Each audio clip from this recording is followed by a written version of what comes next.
Professor Songu as our guest presenter. And after that episode, there was popular demand to bring him back as well to continue with us on episode 4, which is the relevance of collaboration and partnership building successful and scholarly career.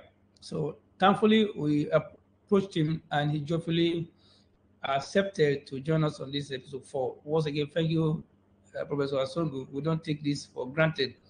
So the last episode for this series will be in the next 2 weeks, the last Sunday, the fourth Sunday in July. So by way of introduction, that is him. I don't have seen his face. This is his face, Asongu.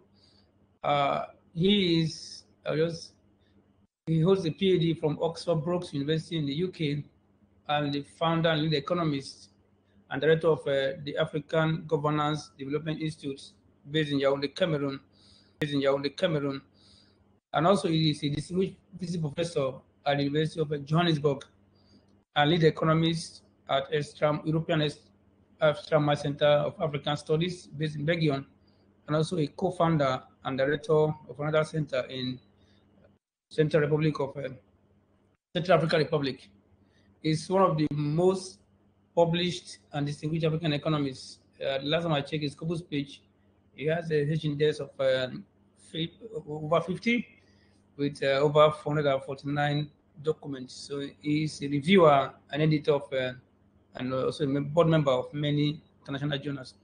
So we had all of that last week.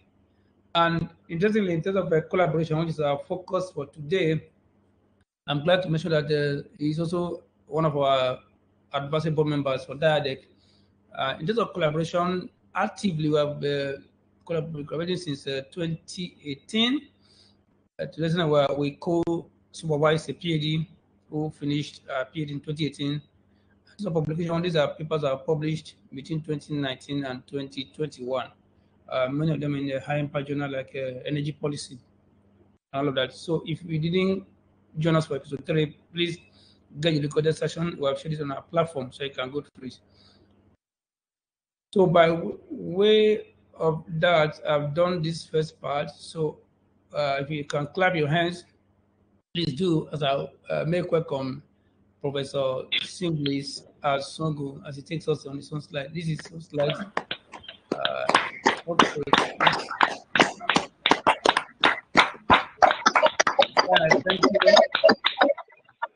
You're welcome, sir. Yes. Thank you very much, Professor Sabohen, for the very great presentation. I couldn't say it better. Thank you. So I'm now aware that this is the 4th episode of the first series, right? It is episode 4, yes. Okay. So, dear distinguished participants, thank you for attending this 4th episode of the first series of the African Scholars Mentorship Network series. My thanks is extended as well to Professor Evans Osabohen and the Depicos Institutions and Development Research Center for this laudable initiative of sharing ideas and experiences that are actually relevant in our collective effort of contributing to knowledge for Africa's development by means of scientific publications. I do hope that this session will be as interactive as the previous section, and that most of you will not only attend but equally actively engage with questions and comments. So, could you enlarge the slide, please? Okay, let me see if I can make it full screen mode. Okay, is it better? We can still manage. If it is, we can still manage. So, in this episode, we will be talking about. I'll be presenting on the relevance of collaboration and partnership in building a successful scholarly career. Most of the insights that I will provide would pertain to my own personal experience. And this is not textbook knowledge, but knowledge that at times people may be a bit politically correct to actually, put them to you. Proceed with the next slide, please. 1 minute. The slide should be here. Okay, I think I started with the last slide. Sorry. Right. Okay. So my presentation would actually be articulated along say 7 main strands. I'll begin with a conceptual clarification of the keywords, notably what is collaboration, what do you understand by partnership, and by extension, networking. I'll also provide you with insights into an evolving collaborative structure, which I had occasion to elaborate in the previous series. But it is important to articulate on this because it serves as a basis to understand, subsequent strands I will develop. The third strand would actually focus on the importance of collaborations. The fourth strand on the importance of networking, because these are two distinct concepts. I'll also discuss, the importance of collaboration, networking, and partnership with specific relevance to multilateral development institutions and universities. I'll provide you with some collaborative insights, fundamentally based on my own experience, and then conclude with some anecdotes. The next slide, please. So we begin here with conceptual clarification. There are 3 terms I would like to clarify here: collaboration, partnership, and network. Professor Osabuen actually made mention of collaboration and partnership, but I would mostly articulate on collaboration and networking because network is just an extension of partnership. Network is like partnership involving more individuals and organizations. So it is just like an extension or a broader definition of partnership. A collaborative agenda is an agenda between 2 individuals that come, 2 or more individuals, so to say, that come together to get work done or achieve specific goals. Whereas a partnership is a collaboration, but which involves more organizations and individuals that actually get together to get work done or achieve certain goals. A network is actually more encompassing than a partnership because it involves more organizations that are actually set to come together and achieve certain objectives and goals. So it is important to distinguish between a collaboration and a partnership, as I precised earlier, on the one hand, and between a partnership and a network. Firstly, a collaboration is limited in time and space with respect to a partnership, in the perspective that a collaboration is shorter in time compared to a partnership. And then in terms of space, it involves less individuals and organizations compared to a partnership. And then as far as the distinction between a partnership and a network is concerned, a network is more encompassing within the perspective that it involves more organizations and individuals. So you would forgive me for articulating on networks instead of partners as I unfold the talk. The next slide, please. So I did discuss this evolving collaborative structure in the preceding episode, but I thought it worthwhile to actually still emphasize on it so that you should understand the basis of the subsequent strands I will dwell on. I did say that based on my own experience, we had 3 levels of collaboration. You have horizontal collaboration, or 3 types of collaboration, so to say. You have horizontal collaboration, forward vertical collaboration, and backward vertical collaboration. A horizontal collaboration is a collaboration between peers. A forward vertical collaboration is when someone is being mentored, whereas a backward vertical collaboration is when the person is actually mentoring. So I did propose that at the early stage of your scientific career, it should be 50% horizontal, 50% forward vertical. By that, I'm making allusion to the fact that 50% of your co-authors should be those that are at your level, that is your peers, whereas 50% should be those that you are looking up to for mentorship. At the mid stage, I propose that it should be a third in each type of collaboration. That is, a third of your collaborators should be those at your level, the horizontal level. A third of your collaborators should be those that you have begun mentoring. And a third of your collaborators should be those that you look upon for mentorship. And then at the established stage, which is the last stage, I did propose that you should have 50% backward vertical collaboration and 50% horizontal collaboration. By that, I'm making allusion to the fact that at that established stage, when you are becoming a guru, when you are fast becoming a guru, 50% of your collaborators should be at your level, whereas the other 50% should be those that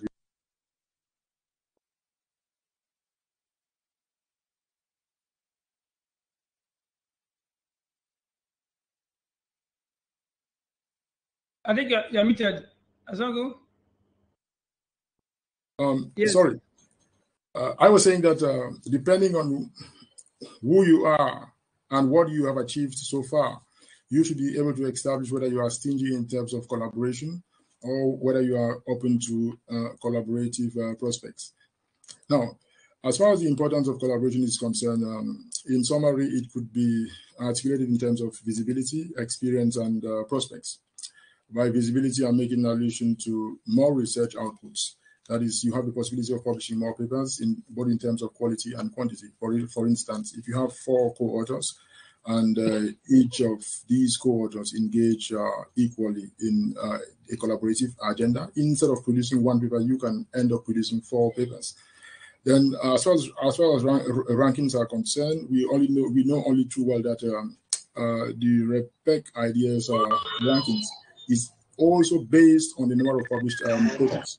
So the more you publish, the more you increase your chances of improving your rankings. Then you had an Elsevier ranking on sustainable development goals that actually appeared in June 2021 and equally in December 2021. Actually, they ranked institutions, funders, and the most prolific authors in all 17 sustainable development goals. It was very surprising that most of those that actually someone's mic is on, please.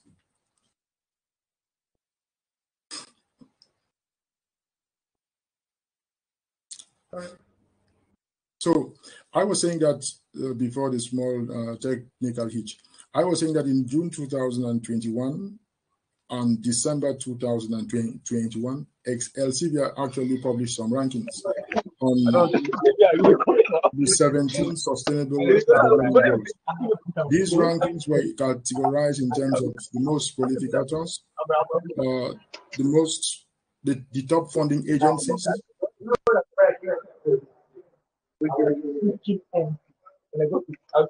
Can someone mute the mic, please?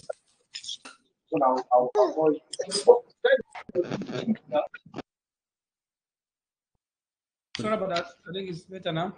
Okay. Sorry. Thank you. So sorry for the technical hitch.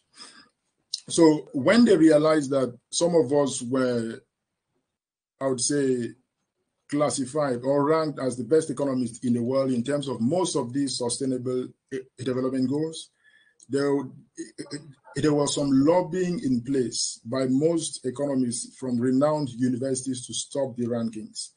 Why were some of us ranked among the best? For instance, I was the best in Sustainable Development Goal 1 on poverty alleviation, the best on Sustainable Development Goal on ending poverty, and in some of the other Millennium development goals such as Sustainable Development Goals such as SDG 10, focusing on growth and economic growth. So what happened was that a criterion that was actually used to rank economists was based on how you collaborate with junior colleagues. So here, backward vertical collaboration determined who was ranked as most prolific researcher in terms of sustainable development goals or not. So some of us featured because long enough we had developed this culture of collaborating with junior colleagues in order to improve their insights into what it takes to publish in the top tier scientific outlets. Now, you also have an importance in terms of other forms of intelligence. For instance, emotional and social intelligence. Emotional intelligence all has to do with how you avoid hurting others and your objectives. And when you're dealing with a collaborator whom you have not known, for instance, you avoid, getting to hurt the person. You avoid getting to offend the person by being very politically correct. And as far as social intelligence is concerned, you also have to do with people with various cultures. You have to do with Muslims. You have to do with people from different religious and cultural backgrounds. And you have to understand these cultural backgrounds in order to better collaborate with them. You also have this dimension of political correctness, which should be taken in profound account. For instance, if you aim to join a multilateral development institution, there are certain topics that you should not, so fanatically engage. For instance, you should not fanatically engage a topic such as illicit capital flight. You should not be so vulgar in terms of expressing your resentment against it. And then when it comes to cultures, when you are consulting for the NATO, that is the North Atlantic Treaty Organization, when you are consulting for them, there are certain keywords that you should not use. There are certain words like Islamic fundamentalism that you should not use. They may just say religious extremism. That is, they do request not to hurt anyone.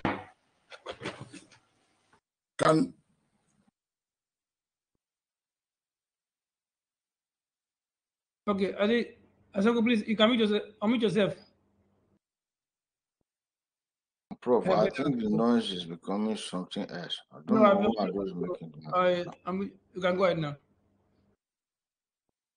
Okay, what I was saying was that, for instance, when you're consulting with the NATO, you are requested not to use any terms that may hurt a culture or a particular religious entity.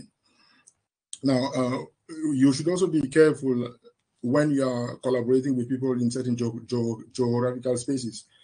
I have a personal anecdote at the University of Cape Town. I had to resign from that university because I published a paper on slave trade and intelligence. The paper actually concluded that slave traders actually preferred unintelligent slaves to intelligent slaves, because intelligent slaves could easily collaborate and organize revolts.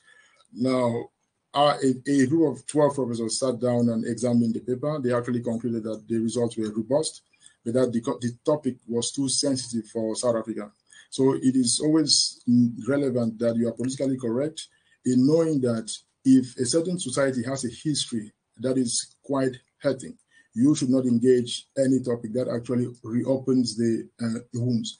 Actually, in South Africa, if you touch on any topic that hurts or that reminds the blacks of their apartheid history, whether the topic is robust or not, whether the empirical analysis is robust or not, they would ask you to resign from any of the universities you are affiliated to.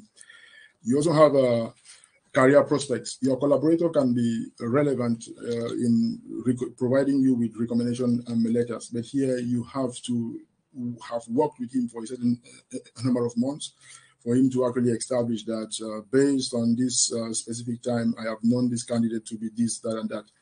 Can you move on to the next slide, please?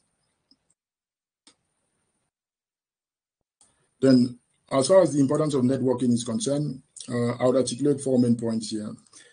Jobs, consultancies, tenure track, and temporal university positions, as well as employment in multilateral development institutions. But I'll use specific examples in the next slide to put this in more perspective. Could you move to the next slide, please?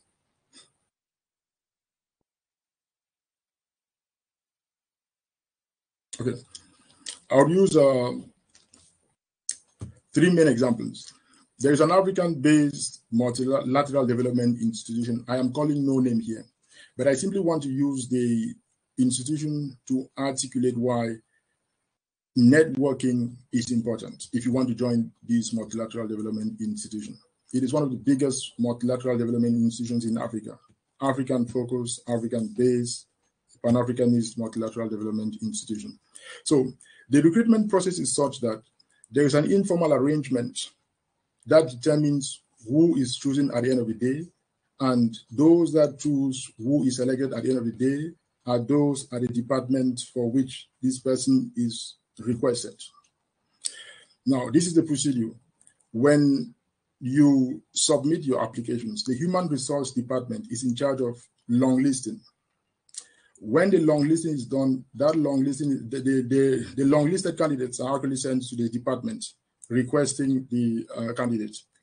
What the candidate does is, what the department, so to say, does is, they actually assess these candidates based on the needs of the department, and they do the short listing. They then send 3 names to the Human Resource Department.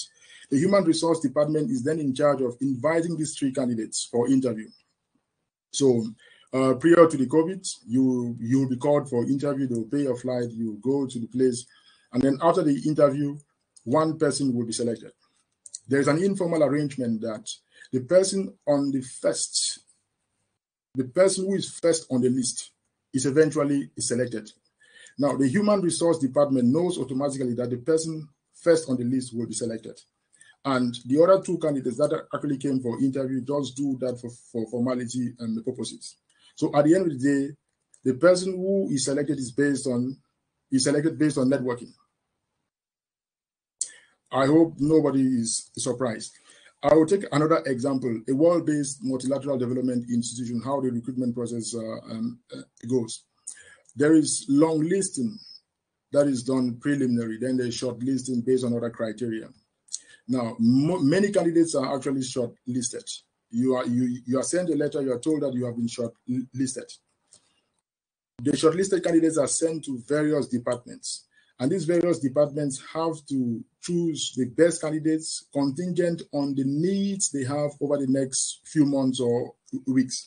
So at the end of the day, they may tailor their needs to be consistent with the background of whichever candidate they want.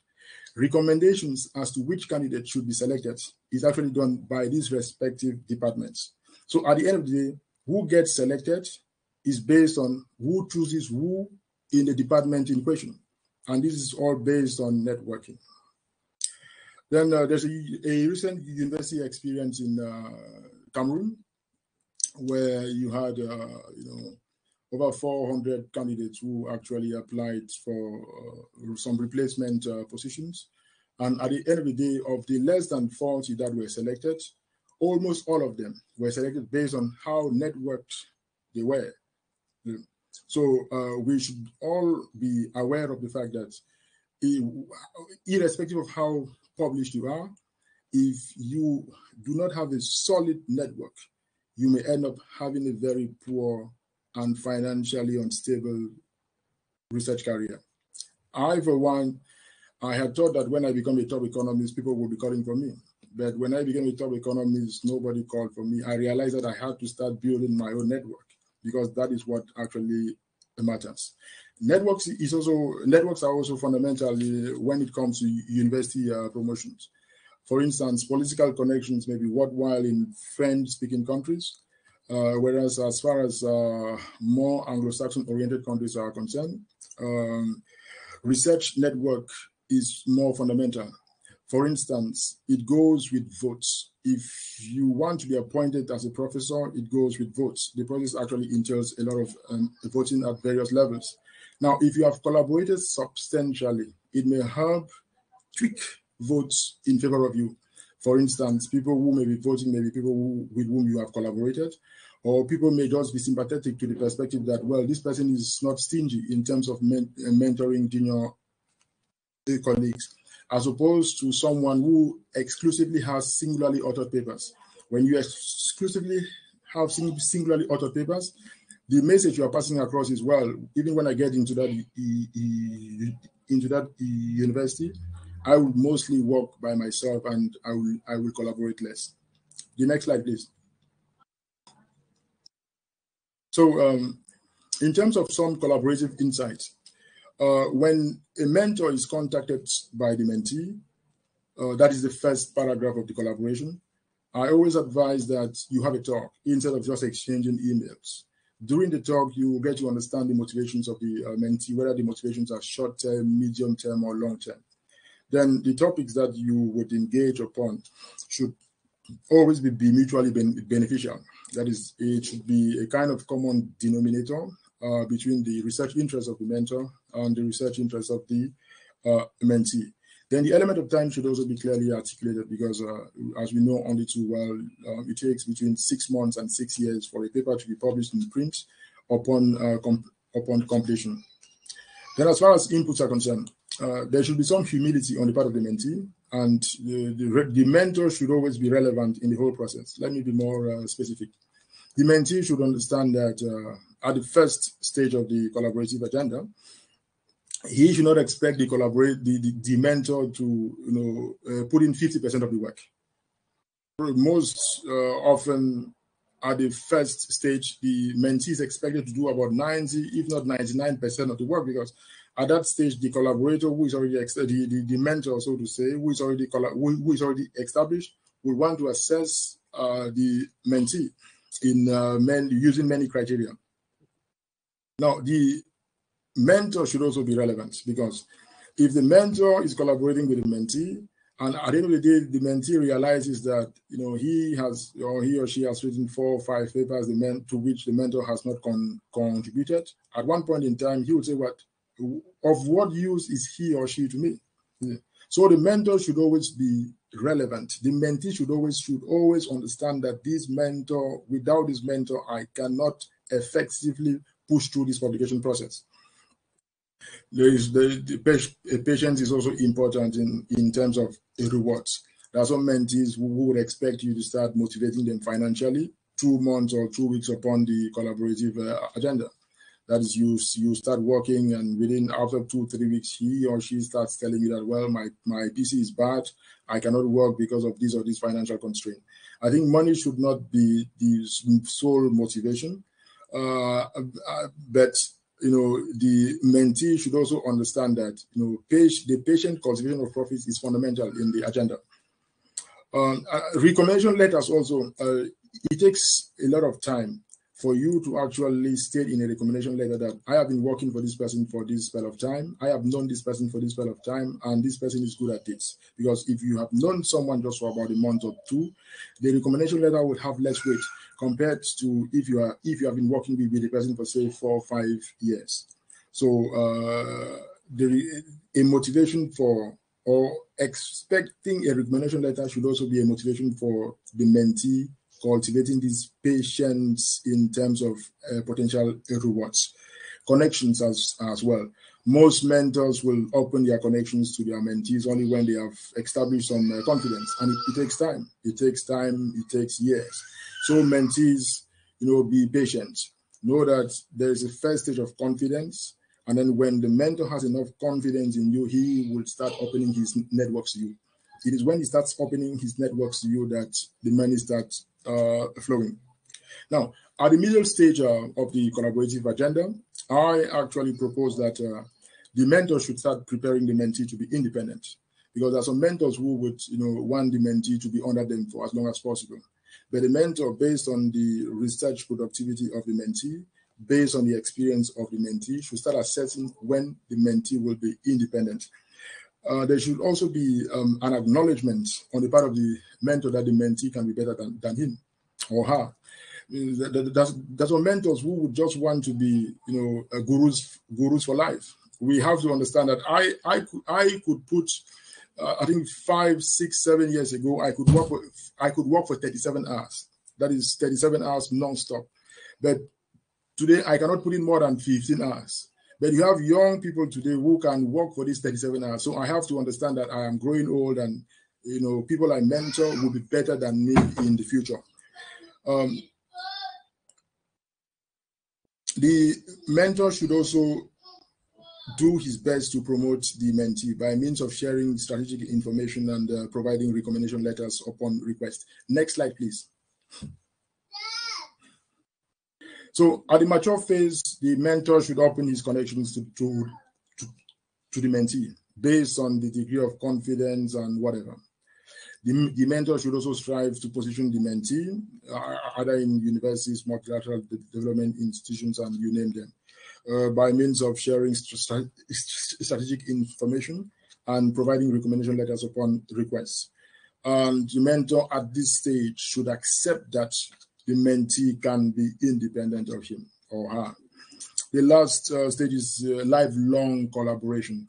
At this stage, the mentee should acknowledge the historic relevance of the mentor. That is, the mentee should always acknowledge that this is my scientific father. Whether the mentee is now better than the mentor, it is important. Now, the mentor should also acknowledge the contemporary relevance of the mentee. The mentor should always be proud to say, this is my mentee, he or she is now above me. Now, when there is this mutual acknowledgement, now these two can build a network based on mutual respect, a lifelong network based on mutual respect. The next slide, please. So I would conclude with some anecdotes. And the first anecdote is about women who seldom collaborate among themselves. In 2022, I actually made some research in two Cameroonian universities. I exclusively focused on the Faculty of Economics and Management Studies. In the first university, I realized that between 2019 and 2021, no two ladies collaborated together. I moved to the next university, the same faculty, and it was the same scenario. So I kind of told myself that what is happening? Why do women not collaborate? Why do they not become the change they want? Gender inclusion, gender inclusion, gender inclusion, day and night. Yet women are unwilling to collaborate among themselves. So if you are a woman, if you are a lady among participants, and you have been active in research for 5, 6, 7, 8, 9, 10 years, and you're not collaborating with women, no, you are part of the problem. If in your university, ladies are not collaborating among themselves, no, you are collectively part of the problem. So how can we address this issue? Do we address this issue by imposing some quotas? Or do we address this issue by shaming those that are unwilling to collaborate among themselves? For instance, if someone is, applying for a job, and the job is linked or related to gender inclusion, you assess the CV of the person, you realize that this person has been doing research, she's a lady, she has been doing research for the past 10 years, and she has never collaborated with any lady. You should tell the person, well, you have to start becoming the change you want if you want to have this job. I cannot see my slide, please. Now, the next anecdote is the relevance of romance. This is a romantic agenda. We have Professor Duflo and the PhD supervisor. I don't know when they fell in love, but I probably know that they should have fallen in love after she picked up her PhD. So there are some guiding, conditions in order to avoid you losing your PhD as time unfolds, or you just being shamed as someone depending on illegality and immorality to move up the academic ladder. Now, it should be moral and legal. By morality, I'm referring to whether you're married or not. By legality, I'm referring to the age of consent. We know only too well that I think in most African universities, as well as European universities, the age of consent is about 18.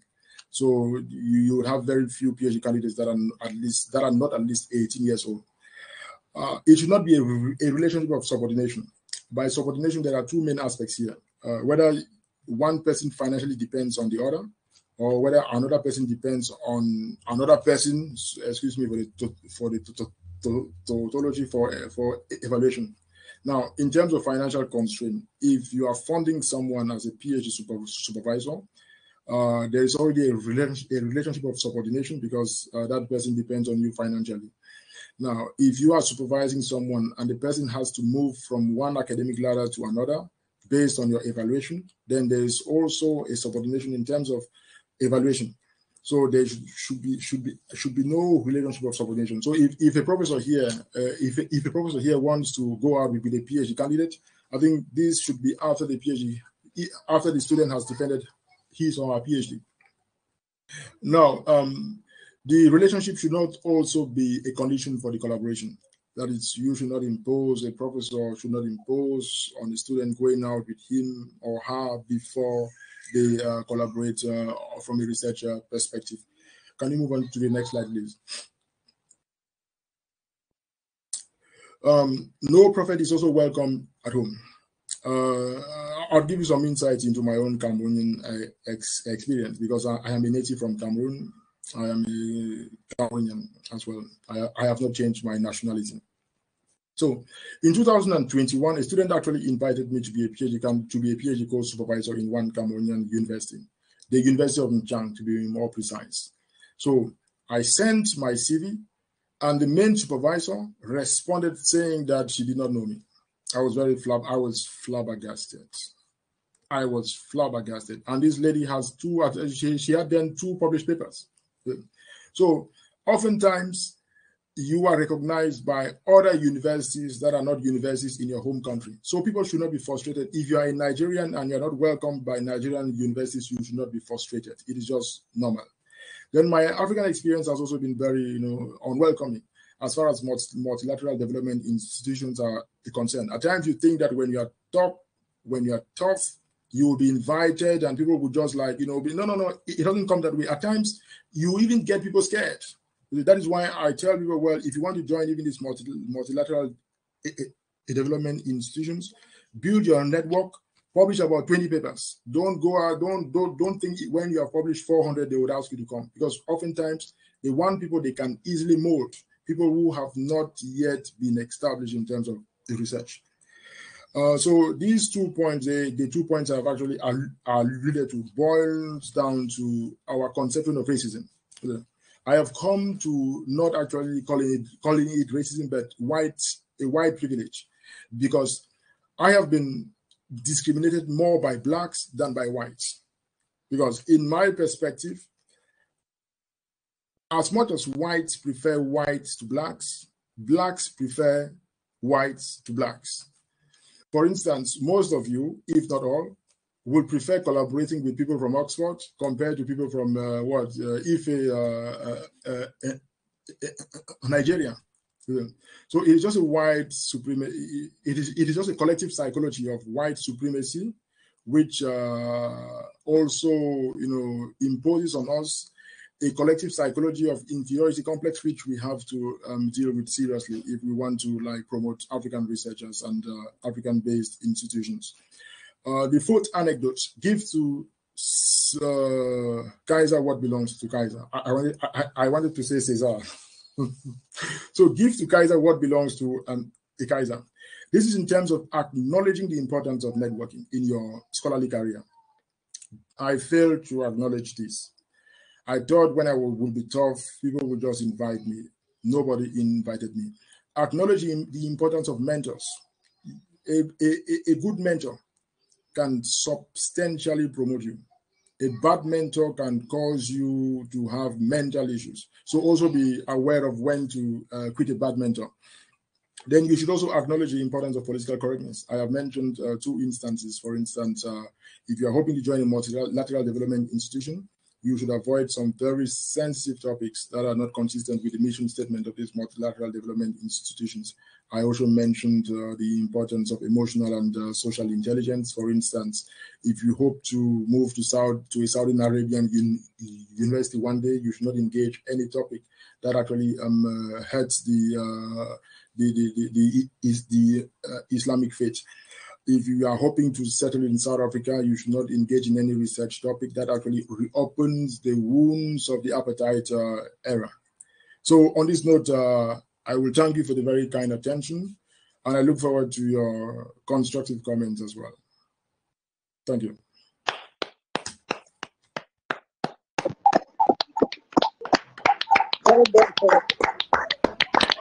Thank you, sir.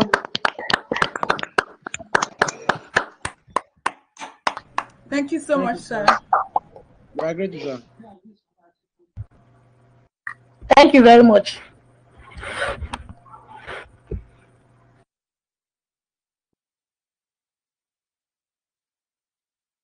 I think the moderator is not. I'll take over.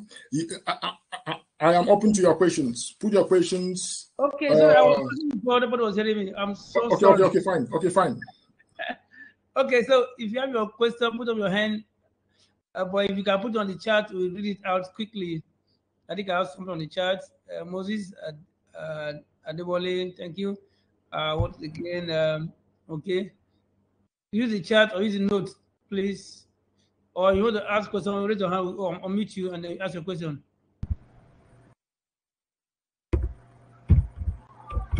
We have, yes, anybody want to talk? Write it on the chat or on the note, please. Okay, thank you so much. Thank you so much. Thank you, Prof. Thank you so much. Okay. Keep them coming.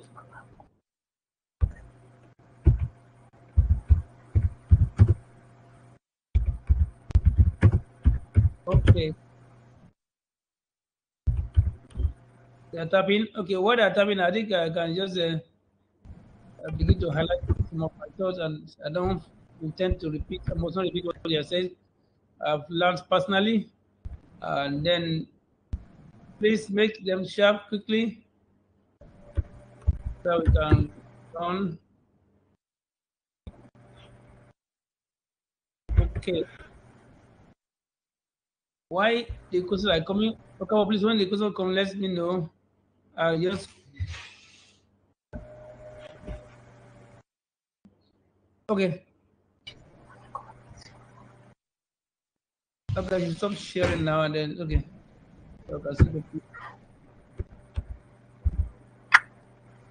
Okay. We'll take a few more and then we are tapping quickly. Keep the coming. I think I'll just start a part of my own. So as they come, we pause and then in the interest of time. How many people are typing already? Thank you so much. You're tapping. Okay. Again, thank you. Okay. Yeah, Victoria, they come really hard for prop, and then I will pause as we take them. Okay.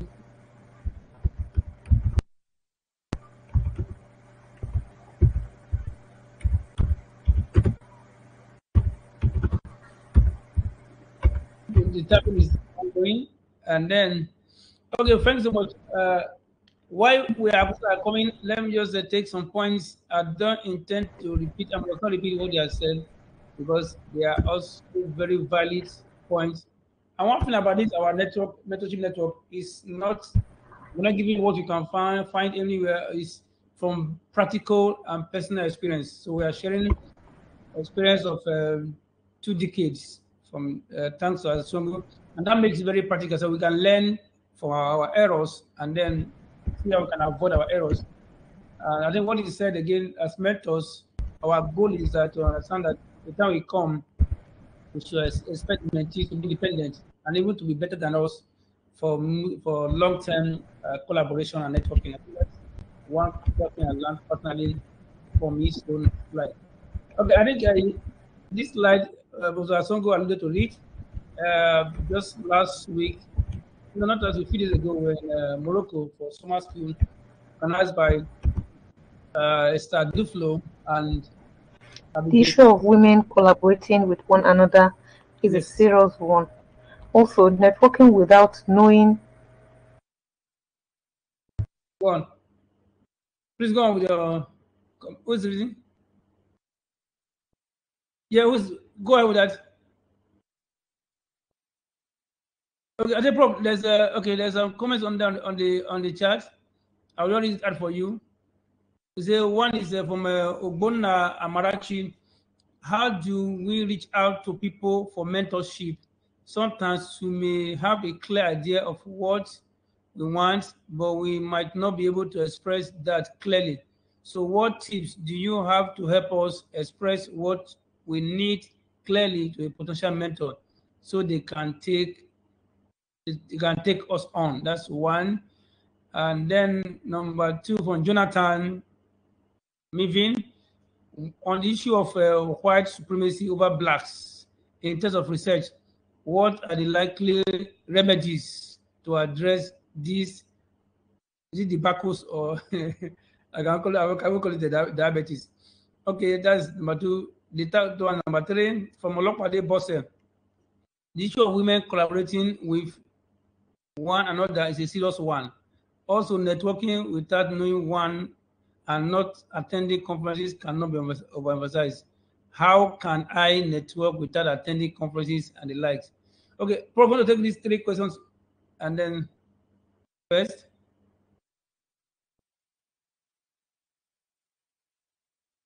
Prof, you're muted. Yes, thank you very much. I was still noting down the third question. The name of the third person, is that Comfort? Yes, couple. Yes. Thank you.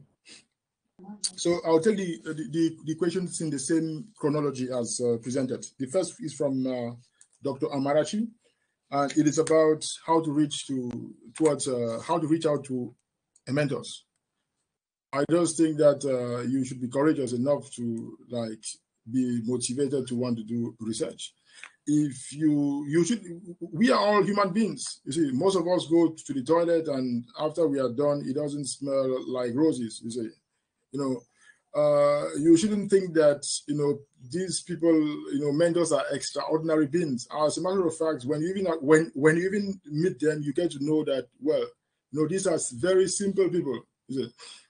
I, for instance, I do not know of any mentee who has written to me and I have not replied. The reply may be positive, it may be negative, but I always make sure that I reply.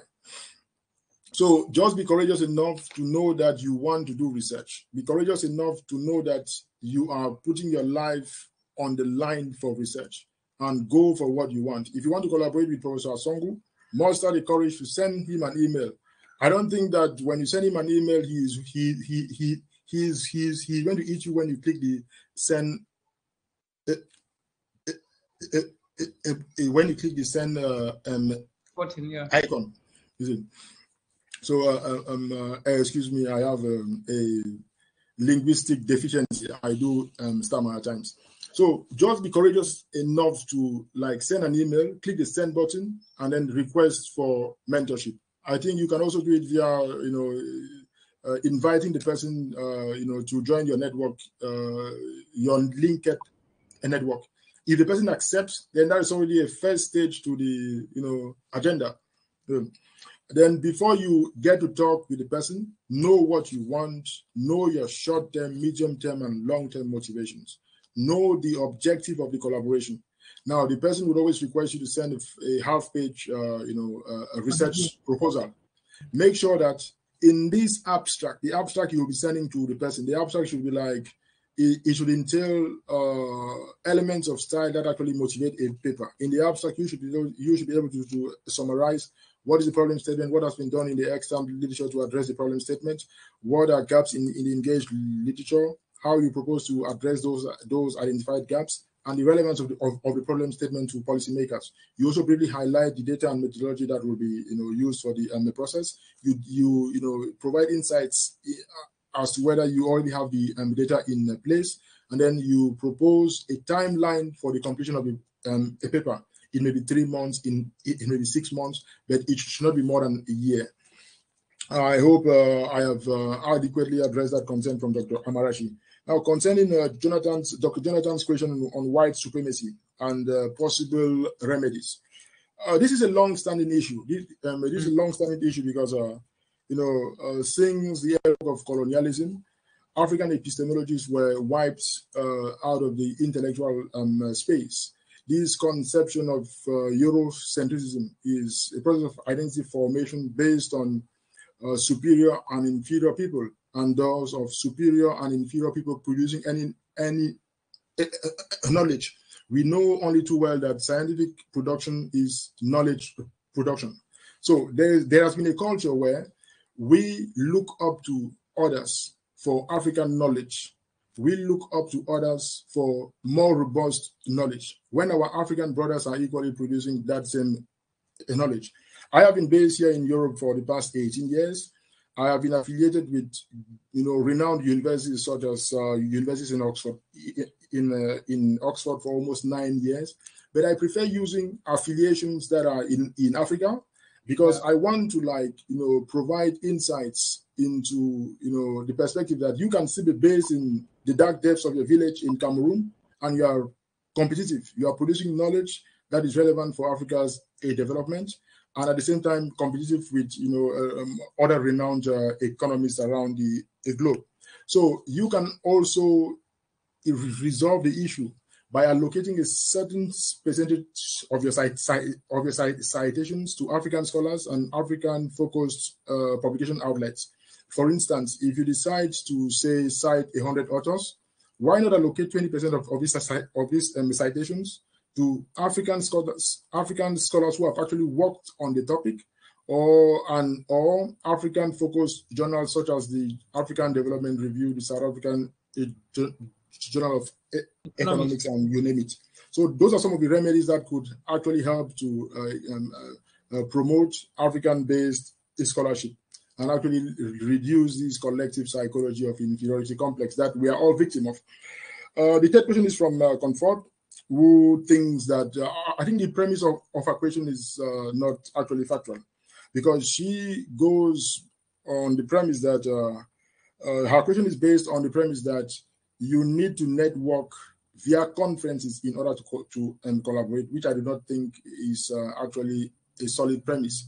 You can actually collaborate without going to conferences. As I explained in my response to Dr. Amarashi, you just need to write to a potential mentor or a potential collaborator in order to set the ball rolling for any collaborative agenda. Then I think the second phase of the question is not actually a question but a comment. She actually alluded to the fact that the issue of women not collaborating among themselves is very rampant. I totally agree with you, Dr. Comfort. Okay, thank you so much. We have some questions there. What I would do now, I'll just give 10 minutes of my talk to complement what has been done by Songun, and then open the floor to take other comments. We have a few other comments there, and then I think that will be better. So we'll have a longer time to discuss. So if you allow me now, I'll just share my screen quickly, and then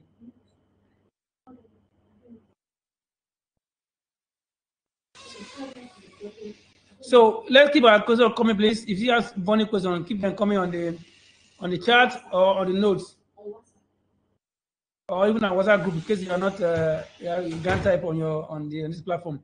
So I'll quickly share the little thought I have now, in addition to what has been said by our wonderful guest speaker. I think I was on this slide just to start from where he stopped about collaboration that shouldn't be subordination. Or I will say that I was pleased to meet some of our African scholars on this platform, African Scholars Mentorship Network, in the summer school that we attended just last week in Morocco, from Monday to on Friday, about a few days ago, hosted by Saduflo, who is a 2019 Nobel laureate. In addition to her cohort, who is also her husband now, they got married in 2015, and he was her supervisor.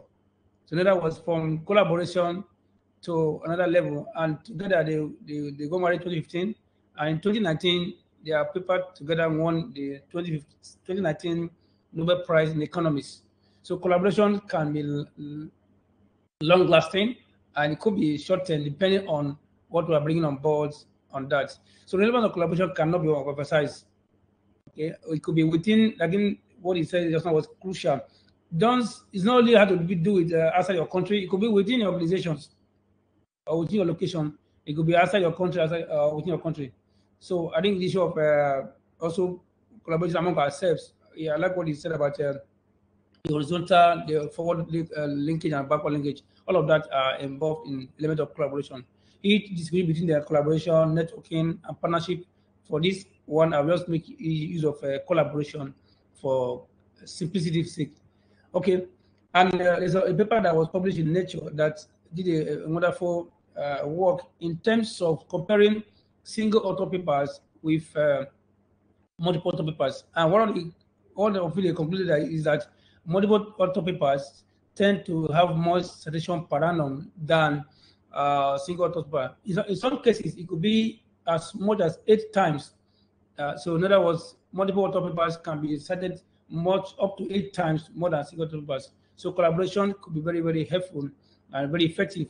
It could be interdisciplinary or multidisciplinary or cross-disciplinary, depending on what you have in mind.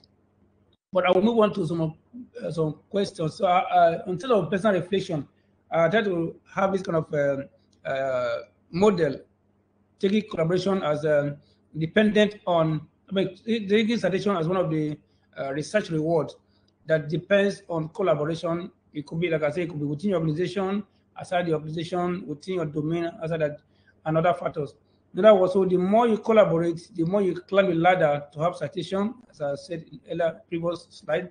And then a word that's more cited will definitely lead to the relevance of that particular author. When you say a word that's cited profusely, you want to know more about that author, what he's doing, and then that will enhance relevance and the impact. Just to use the word we had last episode 3, which I have that pyramid, that will let you work for the immortality. That will become authority in that particular area of research. So that is how collaboration could be very effective, moving from collaboration to citation, to relevance, to impact, and then on the way to what I call immortality. I won't spend more of that because I mentioned that in the last episode. Then, in terms of a personal reflection on collaboration, I think I want to mention that I actually got this part of this slide from, I want to clearly mention that in this African Scholars Mentorship Network, I'm happy to mention that some people are already collaborating, but a subgroup have been formed, and they're already working on some papers, which is very, very much useful, and I must commend them for that. So the point is that the success of a team or collaborative team is a function of the members. So in other words, a team that is very effective is dependent on the effectiveness of the members. So if you're in a team, ask yourself, what are you bringing? I'll mention that in the next slide. What are you bringing on board? Because the strength of the members also affects the effectiveness of the team. Because collaboration or team building helps each people to combine various skills. One may have a skill in analysis, skill in discussion, skill in data gathering, skill in data estimation. All of that, you are putting all of that together towards achieving the goal of the team, which may be difficult to do if you are doing it alone. Like I think I should use example that if you are to write one paper, each of you, so when you collaborate together as 4 persons, you're going to write 4 papers instead of 1. And this African analogy comes to my mind. If you compare, if you take, the bunch of the broom bunch. If you take a bunch, it's difficult to break the bunch of a broom. Okay, but if you pick each of the stick one by one, it is easy to break the stick. So that shows that also reflects the African wisdom that you cannot break a bunch, but if you pick them one by one as a stick, you can easily break that. So which means the synergy of collaboration or networking or partnership cannot be emphasized because it builds a team to a much winning and collaborative phase that can generate better results than working alone. Okay, and then in the long run, I also like this quote from that team, the sub-team of these African scholars. The fundamental that it's like ordinary people becoming a team, producing extraordinary results. I say that again. When ordinary people come together to form a team or a collaboration, they can produce extraordinary results, just like the broomstick and the bunch of a broom. Each stick can be broken, but the broom bunch difficult to break. Okay, this one I won't say. I think a issue of focus becomes very important, and also you need to value and respect people. Okay, this was an experience I had when I was in Sweden, 2009 to be precise, as a guest PhD scholar. And especially each of us, this is one of my, she was also doing a PhD, Nelson Terris, where I was doing my PhD. And 2018, January 1st or 2017, December, I was announced as a professor.